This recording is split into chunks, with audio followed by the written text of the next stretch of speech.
இன்னைக்கு நான் சொல்ல போகிற விஷயம் பணம் முதலை. பணம் முதலை அப்படின்னு சொல்லுவாங்க. அப்பா அவன் பெரிய பணம் முதலைப்பா, அவங்ககிட்ட வச்சுக்காத அப்படின்னு கூட சொல்லியிருப்பாங்க.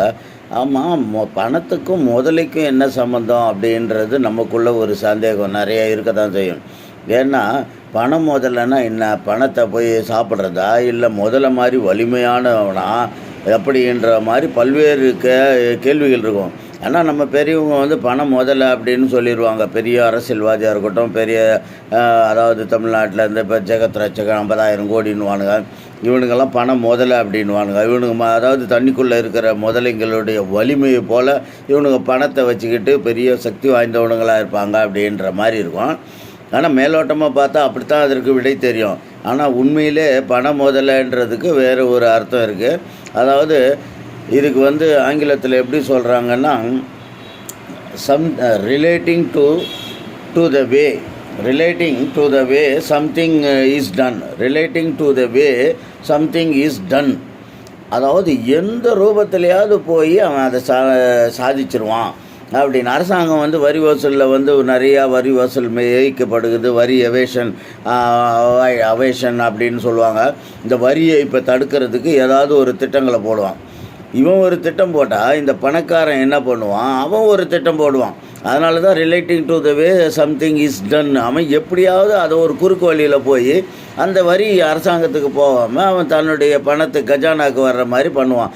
இதுதான் முதல்ல அப்படின்றது. சரி, இந்த முதல்ன்ற வார்த்தையை கொண்டு போய் போட்டாங்க அப்படின்னா, இப்போ நீங்கள் மாடல் அப்படின்னு எழுதிக்கோங்க. இதெல்லாம் பெரும்பாலும் ஆங்கிலத்திலேருந்து தான் வரும். நான் ஏற்கனவே சொல்லியிருக்கிறேன். AIOUEன்ற 5 எழுத்தை வச்சா எல்லா விஷயத்துக்கும் விடை கண்டுபிடிச்சிடலான்னு. இப்போ வந்து நீங்கள் மாடல் அப்படின்னு எழுதிக்கோங்க. மாடல்னால் இந்த நவீன மாடல் அப்படின்றது இந்த பெண்கள் மாடலாக இருக்கிறேன்னு சொல்கிற அந்த மாடல் இல்லை. அதுக்கு பின்னால் இன்னொரு மாடல் இருக்குது ஆங்கிலத்தில், MODAL. இது வந்து DEL. இப்போ MODAL இது பக்கத்தில் நான் 5 எழுத்து உயிர் எழுத்து வச்சுருப்பேன். அந்த எழுத்துலேருந்து உங்கள் ஒரே ஒரு எழுத்தை தூக்கி போடுங்க, ஏன்னு. இப்போ பாருங்கள், MODAL. மறுபடியும் அந்த ஏ ஒன்று ஆட் பண்ணிக்க சொன்னேன். போட்டிங்கன்னா முதல்லன்னு வரும். MODALA முதல்ல.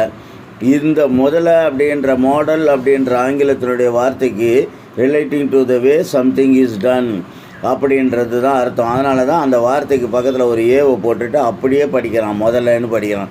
இதனால தான் பணம் முதல்ல அப்படின்னு சொல்லி ஒருத்தனை வந்து முதலைக்கு சம்மந்தப்படுத்துகிற மாதிரி பண்ணுறாங்க. ஆனால் முதலைக்கும் அதுக்கும் எந்த விதமான சம்மந்தம் இல்லை. எப்படின்னாலும் குறுக்கு வழியில் இப்போ போலீஸ்காரவங்க ஒரு திட்டத்தை போடுவாங்க திருடனை பிடிக்க. ஆனால் திருடன் ஒரு திட்டத்தை போட்டு வச்சுருப்பான்.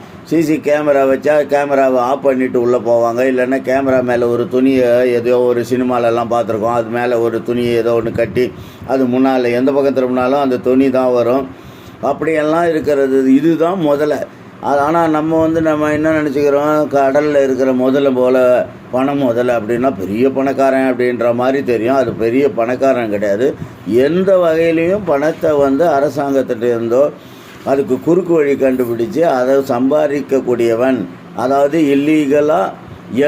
இல்லீகல் அப்படின்றது கருப்பு பணம், பிளாக் மணி வச்சுருக்கிறவன் தான் முதல்லன்னு அர்த்தம். இதுதான் உங்களுக்கு இந்த சீக்ரெட் ஆஃப் பணம் முதல்ல. நல்லா கேட்டுக்கோங்க.